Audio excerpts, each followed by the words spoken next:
How AI is creating a safer online world. The internet can be a risky place, from cyberbullying on social media to assault in the metaverse.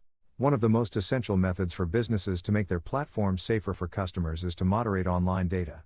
KapilGuru is a fabulous platform that provides varied opportunities for learners as well as mentors to upgrade and impart knowledge, skill, and perfection in any domain. Hence, it helps one to choose the relevant career in the concerned profession. Content moderation, on the other hand, is a difficult process. The amount of content available on the internet is mind-boggling. Moderators must deal with a wide range of issues, including hate speech and terrorist propaganda, as well as vulgarity and gore. The data overload that exists in the digital world is combined by the fact that most of the content is user-generated and hence difficult to recognize and categorize. That's where artificial intelligence AI comes in. Companies may detect and categorize harmful content immediately it is created using machine learning tools, rather than waiting hours or days for human review, limiting the number of people exposed to unsafe content. Twitter, for example, use artificial intelligence to detect and delete terrorist material from its site.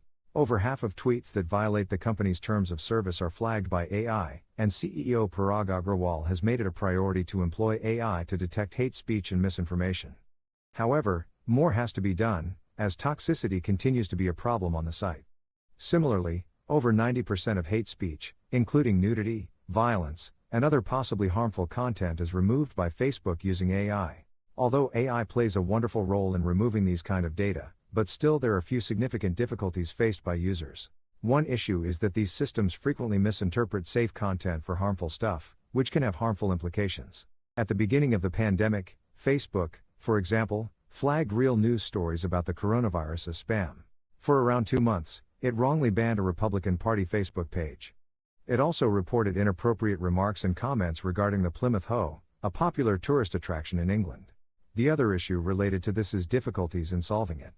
The consequences of failing to flag content might be far more damaging.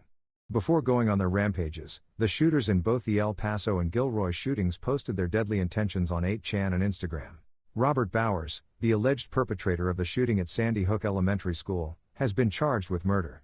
Higher quality training data is required for AI moderation systems to tackle these challenges. Many companies now outsource data to low-skill, poorly trained call centers in third-world nations in order to train their AI systems. These labelers are unable to make proper moderation judgments due to a lack of language skills and cultural background. Apart from AI courses, there are a number of other software courses are designed for the benefits of the students. Students are advised to make use of this opportunity and visit KapilGuru's website to join the courses.